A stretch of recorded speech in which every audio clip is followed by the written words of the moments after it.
Para introducción esta mañana solo quiero leer el primer versículo del capítulo 10 de Génesis, bajo el título que les he mencionado: la rebelión y confusión no frustran los planes de Dios.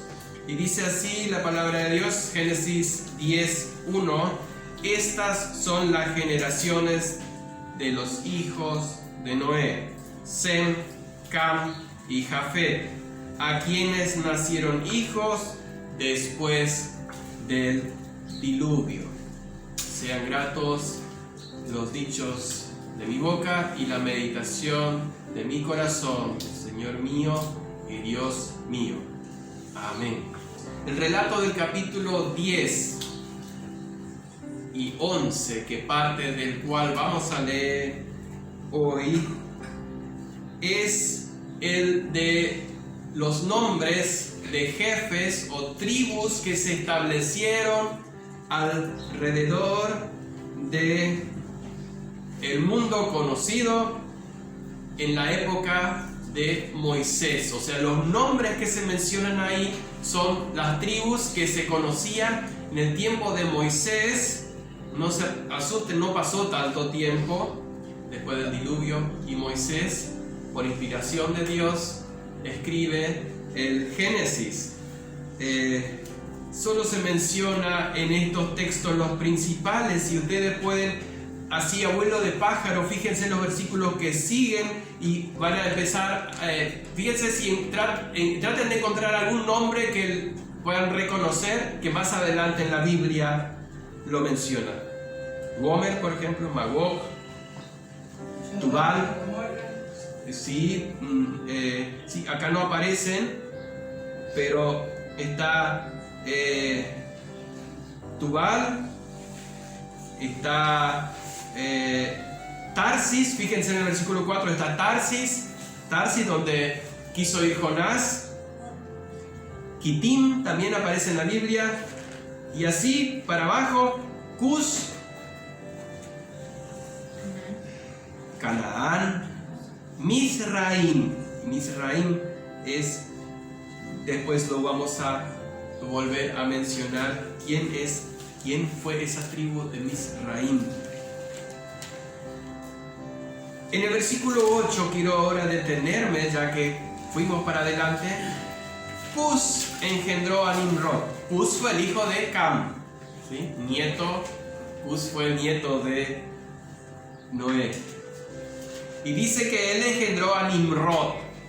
Nimrod, quien llegó a ser el primer poderoso en la tierra. Este fue vigoroso cazador delante de Jehová, por lo cual se dice, así como Nimrod, vigoroso cazador delante de Jehová. Y fue el comienzo de su reino Babel, Erech, Akkad y Calne, en la tierra de Sinar. Nimrod, nieto de Cam, bisnieto de Noé, es renombrado como grande en la familia. ¿Se acuerdan que antes del diluvio había gigantes que eran renombrados? Nimrod quiere volver a tomar esa idea de que alguien, o que él quería ser el renombrado, y aprovechando de su valentía y sus hazañas de cazar aparentemente animales feroces, porque dice que fue vigoroso cazador, con esto se ganó prestigio y admiración de los contemporáneos. Seguramente alguien tenía algún problema con algún león o algún tigre que le venía a atacar a sus animales y le llamaban a Nimrod. Entonces se ganó prestigio. Él aprovechó eso y funda la primer ciudad o el primer reino del mundo post-diluviano. Dice que fundó su reino Babel. Él, porque se creía autosuficiente, desechando el gobierno de Dios y quebrantando el mandamiento de Dios. ¿Cuál fue el mandamiento de Dios? Génesis 9:1. ¿Qué había dicho Dios? Llenar la tierra. Dios dio el mandamiento de que las personas, los hijos de Noé, los nietos, los descendientes de Noé, debían llenar la tierra. Él fue en contra de ese mandato y estableció un reino que es Babel. Después llegó a ser Babilonia, con toda su idolatría.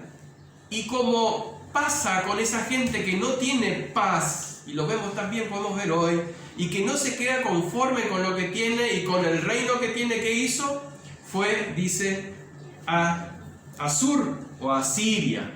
Y en Asiria vivían los hijos de Sem. Entonces él conquistó otro pecado, otra hazaña de un hombre que se creía que él tenía el derecho de gobernar sobre sus hermanos y hacer lo que se le antojaba delante de Dios. Por eso Nimrod dice que significa rebelde. Él estaba en contra de esa distribución que Dios había dado al llenar la tierra. Él dijo, no, paren un poco, vamos a mantenernos juntos. Incluso después vamos a ver que él tiene también aparentemente que ver en la torre que edifican las primeras tribus después de Noé. ¿Cuál fue el curso de la rebeldía y que se puede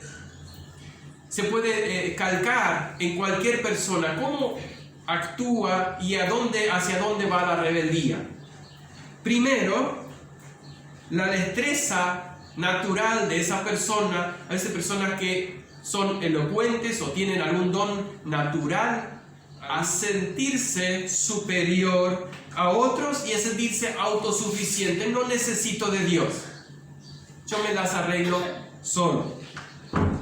Eso le llevó a un orgullo, a querer enseñorearse, ser señor y dueño de sus hermanos, primos, no muy lejanos. Era la cuarta generación, sí, después de Noé.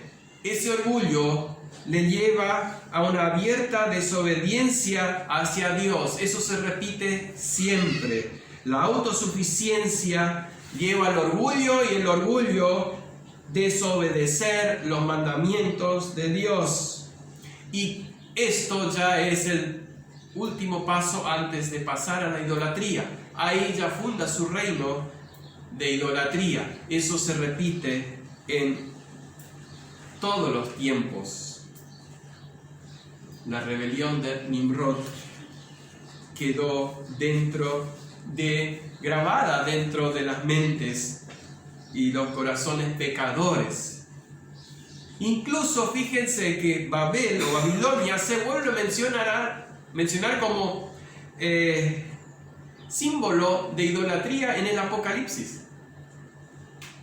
Tan fuerte fue esa rebelión contra Dios que quedó grabado Babilonia como la rebelde delante de Dios. Dejemos a Nimrod por un rato y vamos al versículo 22 de Génesis 10. Los hijos de Sem. Acá hacemos una pequeña distinción. Ahora, lo que Dios habla de los hijos de Sem fueron Elam, Asur, Arfaxad, Lut y Aram. El 23, los hijos de Aram, Uz, Ul, Geter y Mas. 24, Arfaxad engendró a Sala y Sala a Eber. Menciona especialmente estos nombres porque Eber es el precursor o es el padre de lo que se llaman los hebreos, porque se llama después Abraham el hebreo, por eso es Eber. Y a Eber le nacieron dos hijos. El nombre del uno fue Peleg, porque en sus días fue repartida la tierra, y el nombre de su hermano Joctán. El 32 dice: estas son las familias de los hijos de Noé por sus descendencias en sus naciones, y de estos se esparcieron las naciones en la tierra después del diluvio. Claro, no automáticamente, antes de que se esparzan totalmente, Dios tuvo que intervenir, que lo vamos a ver después en el capítulo 11. Pero hago un pequeño resumen de lo que acá dice. Dijimos que Mizraim, lo mencioné hoy, en hebreo es el nombre para Egipto. O sea, los egipcios son descendientes de Cam. Incluso hay historias que no son extrabíblicas que mencionan que Cam se fue a vivir con su hijo Mizraim y pobló Egipto. Menciono esto para dar un panorama. Yo le tengo que reconocer que después de estudiarlo así en profundidad, estos textos, me está abriendo mucho más la mente de ver en qué punto de la historia y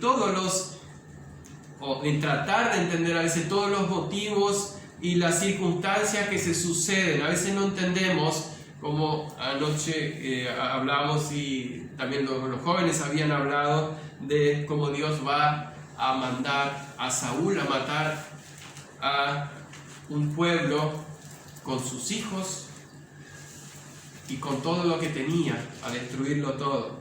Todo eso se entiende si uno comprende o lo pone cada cosa en su lugar y cómo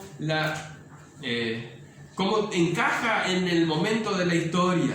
El 23 habla de Aram, los descendientes de Aram, y se cree, o por lo que se sabe, poblaron los países de Armenia, Mesopotamia y Siria. Y es algo interesante. Armenia es uno de los países, no sé si sigue siéndolo, pero fue muy destacado por el cristianismo.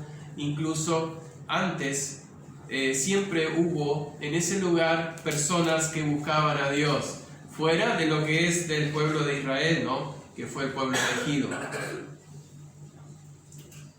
25 me quiero detener un ratito, el versículo 25, que dice que en sus días, en los días de Pelec, fue repartida la tierra.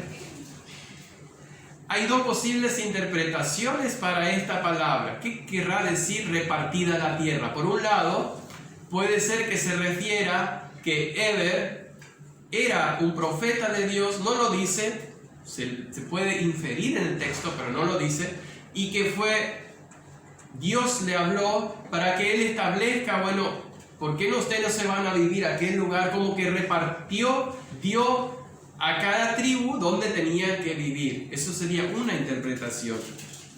Pero la otra, y es acá donde los científicos creacionistas hacen mención que probablemente en el tiempo de Pelec, el continente que hasta en ese entonces fue uno, se dividió y formó los 5 o 6 continentes que hay ahora. Puede ser, no lo sabemos. Para Dios no hay nada imposible. Tal vez para que se separen realmente todas las personas, Él hizo que se separen los continentes, y el que estaba ahí se quedó viviendo como los aborígenes que después encontró Colón y su comitiva aquí en América. No está esto en la Biblia, pero por ahí eso serían las dos interpretaciones de que dice fue repartida la tierra.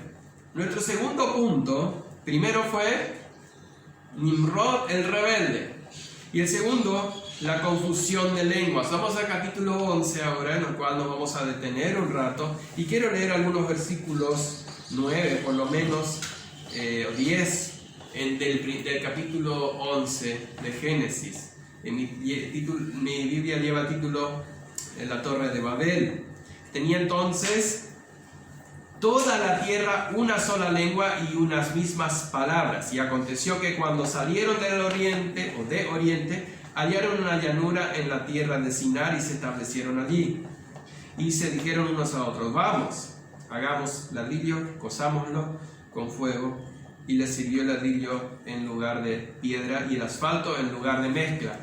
Y dijeron: vamos y edifiquemos una ciudad y una torre, cuya cúspide llegue hasta el cielo, y hagámonos un nombre, por si fuéramos esparcidos sobre la faz de la tierra. Presta atención el énfasis.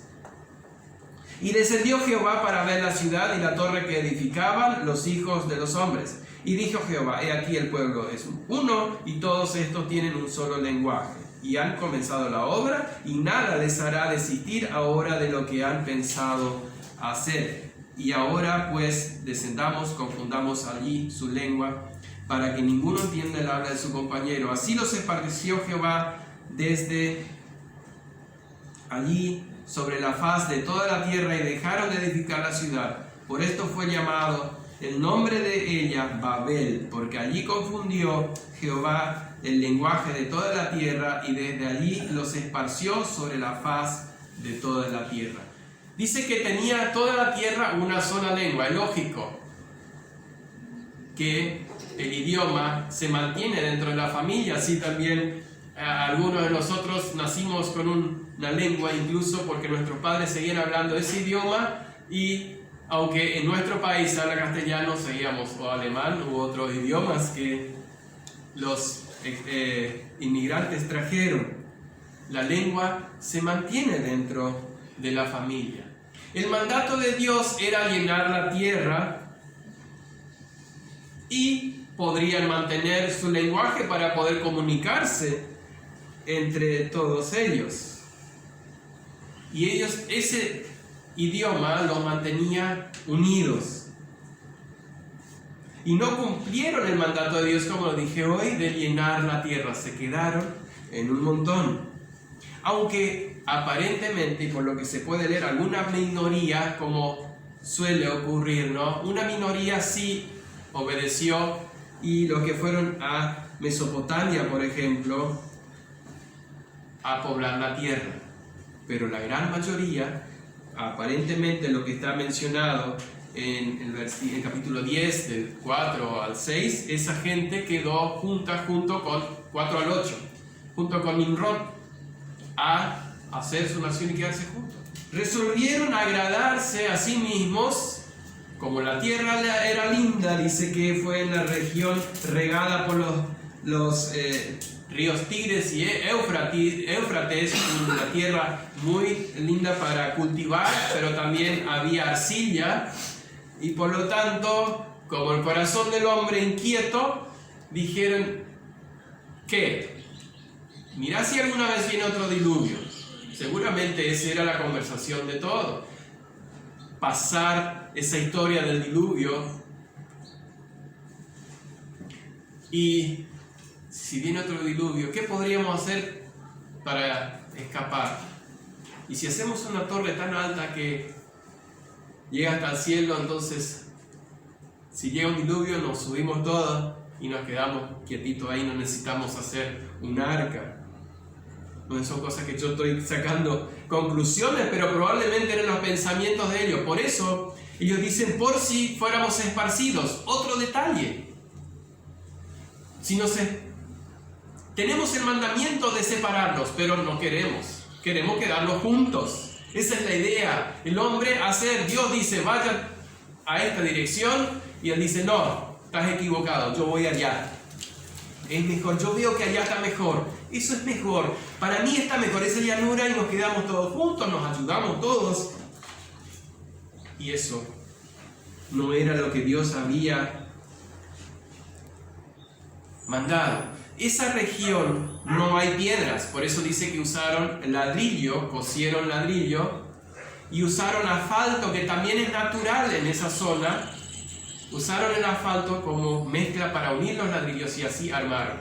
Esto no es un invento, no es una leyenda. Hay excavaciones en Irak, lo que es Irak hoy, que incluso me acuerdo en el secundario, mi profesor de geografía dijo que el Sigurat es lo más parecido que podría ser lo que se llamó la Torre de Babel. Hay pocas dudas de que la Torre de Babel existió históricamente, dudas, digamos, entre los científicos que no creen en Dios, los que están fuera. Obvio que nosotros sí creemos lo que la Biblia dice. Yo creo todo lo que la Biblia dice, y que Dios allí confundió los idiomas. Pero hay suficientes evidencias de que esa torre existió. Incluso Heródoto, no lo sé cómo pronunciarlo, un historiador griego, creo que del siglo IV antes de Jesucristo, escribió que había una construcción de 7 pisos con una escalera en caracol alrededor. Por eso en los dibujos de los manuales aparece, si ponen en el Google Torre de Babel, van a ver que en las primeras imágenes aparece una escalera con caracol que sube alrededor de una torre. Solamente menciono esto, no que yo tenga dudas, pero para confirmar que la Biblia dice exactamente lo que sucedió, y esto fue real. Por eso todo lo que dice la Biblia es digno de confianza. Y ellos dijeron que tenían que construir la torre que llega hasta el cielo. No, sabían que hasta el cielo no podrían llegar, pero era un lenguaje de figura, diciendo lo más alto posible, ¿sí? Y una ciudad, edificar la torre y la ciudad no era un crimen, no era un pecado delante de Dios, pero hacerlo para frustrar los planes de Dios, eso sí es conspiración, insensatez, pensamientos malvados y ofensivos a Dios. Muchas veces, y Dios lo que mira es el corazón, muchas veces los planes de los hombres no son plenamente o abiertamente malos delante de Dios, pero la intención donde Dios ve es lo que está el pecado, el porqué detrás de cada una de nuestras acciones donde Dios nos pesa. ¿Qué es lo que hacemos y cuáles son nuestras intenciones? Y eso fue precisamente lo malo que hicieron los descendientes de Noé. Y hay algo interesante. En el versículo 7 dice: descendamos y confundamos allí su lengua. ¿Por qué dice en plural descendamos y confundamos? ¿Dios le dijo a los ángeles? No. Al Espíritu Santo. Y a Jesucristo. A su Hijo. A la Trinidad. Los tres que estaban ahí. La Trinidad se menciona, ¿se acuerdan? Desde la creación, cuando hablamos Elohim son dioses. Y hagamos al hombre. Lo mismo dijo Dios cuando dijo hagamos al hombre. Jesús siempre existió. El Espíritu Santo siempre estuvo presente. Y entonces dice confundamos el habla, o en la palabra más bien dice labio, confundamos el labio. La pronunciación aparentemente comenzó a cambiar en las familias. Cada tribu, familia comenzó a cambiar la pronunciación, que después se tradujo en un dialecto. Ustedes saben que un dialecto son palabras parecidas, cambian la pronunciación, a veces se escribe igual, pero se pronuncia distinto y se empieza a no entender. Lo que pasa, por ejemplo, el catalán. El catalán es castellano, pero yo no entiendo nada. No sé si escucharon alguna vez hablar el catalán así. El catalán no se entiende. El español, pero así empezó a separarse. Dios lo hizo para frustrar o para que dejen de construir esa torre, porque Dios tiene un plan maestro, que podemos llamar el plan de decreto, que Dios ya decretó desde la fundación del mundo hasta el final, y ese plan se va a confundir por más que aparezca un Nimrod, aparezca un José o cualquier persona. Dios tiene la última palabra, y cuando ellos dijeron hagamos, Dios dijo descendamos y confundamos. Los planes de los hombres, por eso leí hoy en el Salmo 33, no son nada. Los pueblos pueden pensar lo que quieran. Dios es el que da la última palabra. Y hay un detalle que quiero resaltar de eso. Un milagro de confundir las lenguas en ese entonces hizo que las personas, los descendientes, poblen toda la tierra o se esparzan por toda la tierra.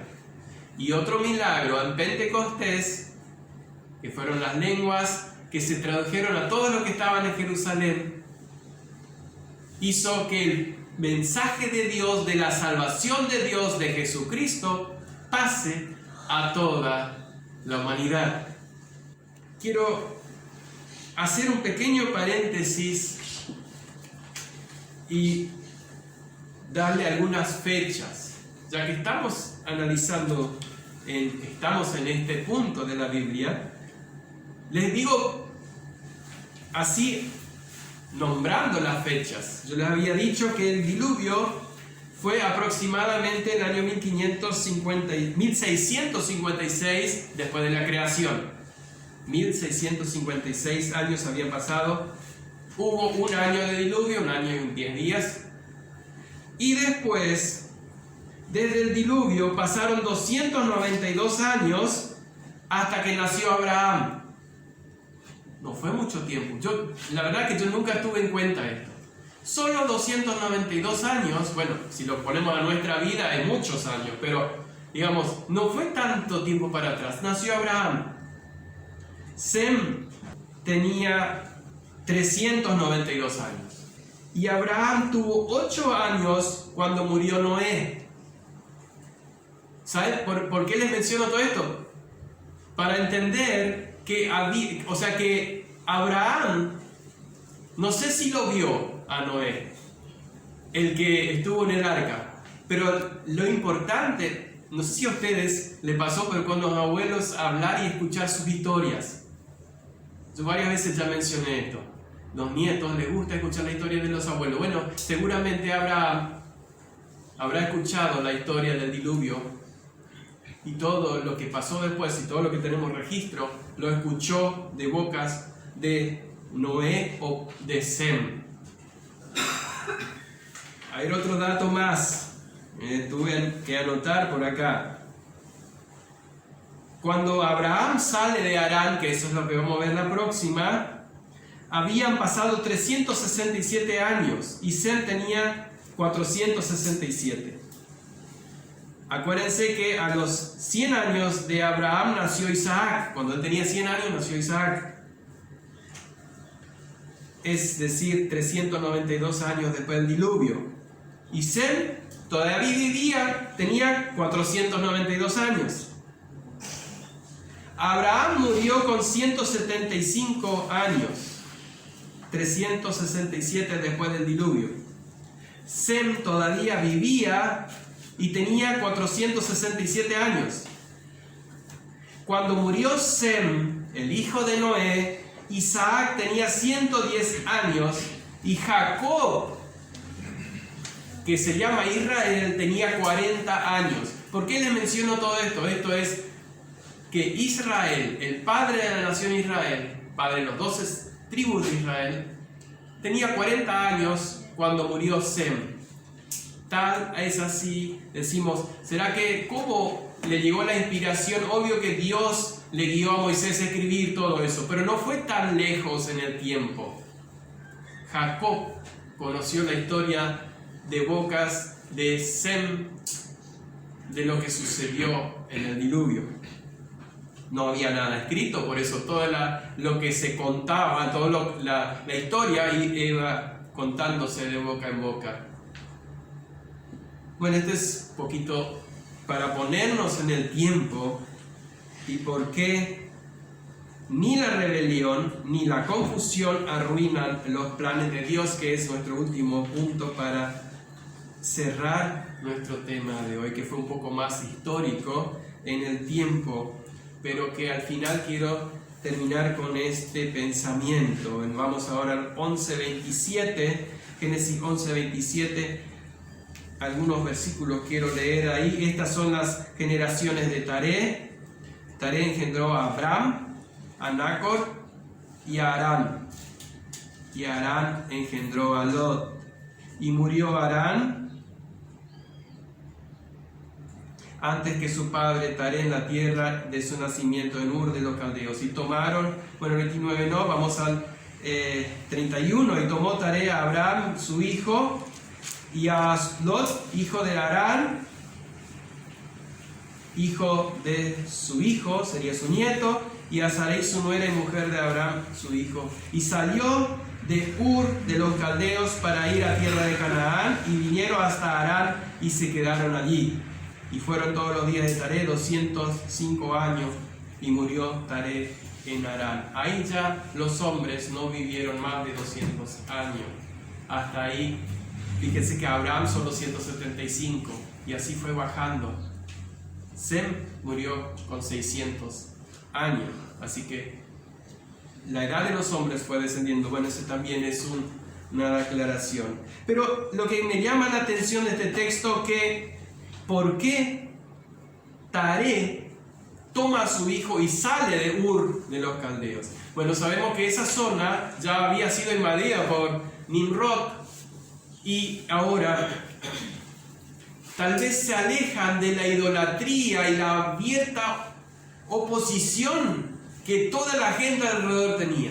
Y eso me da el pensamiento, decir, que cuando se puede y es posible hay que salir de donde hay o evitar los lugares donde abiertamente se pone en contra a Dios o hay pecados abiertos de rebelión contra Dios. Lugares así se deben evitar. Taré probablemente hizo eso y tiene un sentido porque Dios después le llama a Abraham.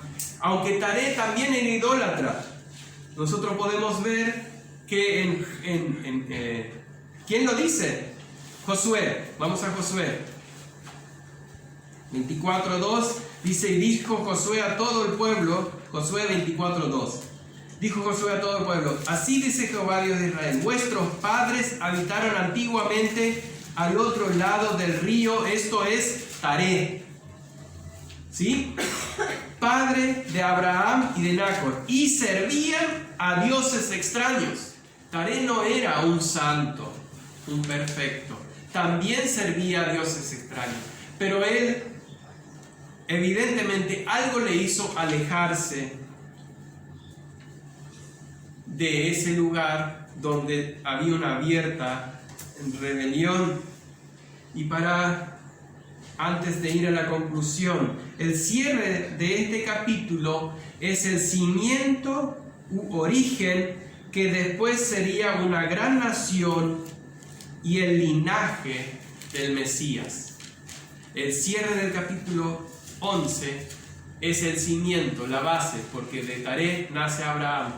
Abraham es llamado por Dios y dijo Dios a Abraham: haré de ti una gran nación y de tu descendencia. Después, más adelante, le sigue diciendo que vendrá el Salvador del mundo. Tan importante es ese texto, ese cierre del capítulo. En estos dos capítulos vimos que la humanidad por sí misma no busca a Dios. Salieron del arca, así, en pocas palabras, salieron del arca, hicieron un altar a Dios, pero ¿cuánto tiempo pasó y estaban construyendo una torre en rebelión contra Dios? ¿Qué es lo que mueve al corazón del hombre a oponerse de tal manera a Dios? No queremos estar bajo el dominio o bajo el reinado de Dios.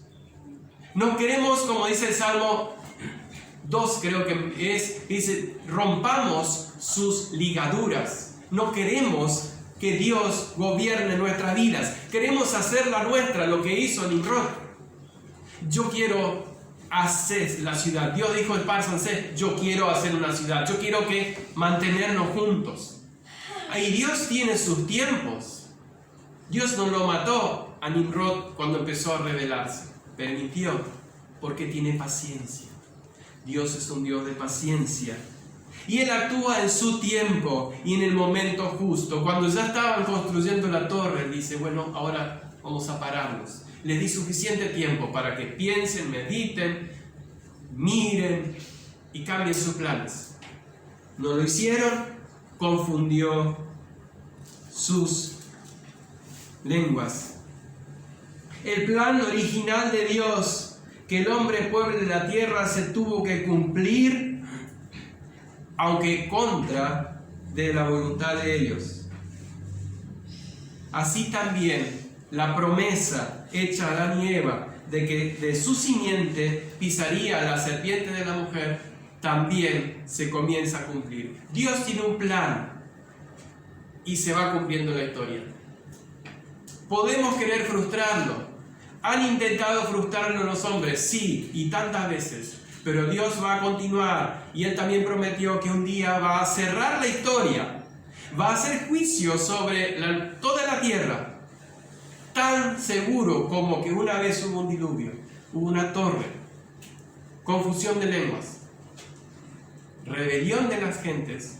Dios también un día va a cerrar la cortina de la gracia y el que no esté dentro del arca quedará afuera bajo la ira de Dios. Dijimos que por nosotros mismos la humanidad no busca a Dios, y eso solamente lo menciono porque está en Romanos 3:11.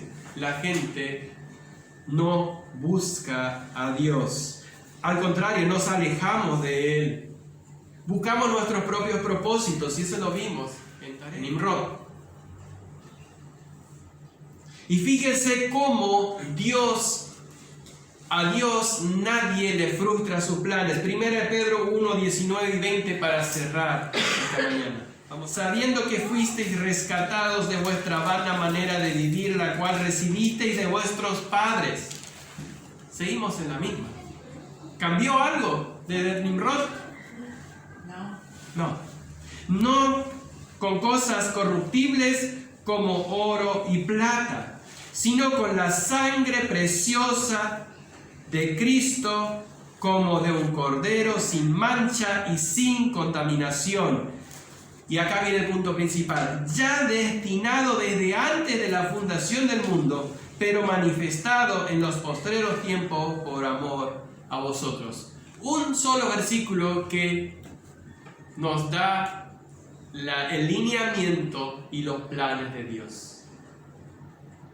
En el hilo de la historia, a Dios nadie le metió tijera. Pudieron intentar torcerlo, cambiarlo, frustrarlo, pero a Dios no se le cambia sus planes. El llamado para la iglesia de hoy es buscar mantenernos bajo el reinado del único Rey soberano, dueño de la historia, que hoy conocemos a Jesucristo como nuestro Señor y Salvador. El que no se encuentra dentro de ese reinado verá afectado su eternidad en el castigo eterno, en el infierno. Los planes de Dios no se frustran, jamás se frustraron y no se van a frustrar en el futuro. Dios es paciente, como los hijos de Noé, que les esperó, les dio una oportunidad y siguieron construyendo. Pero un día dijo basta y confundió sus lenguas.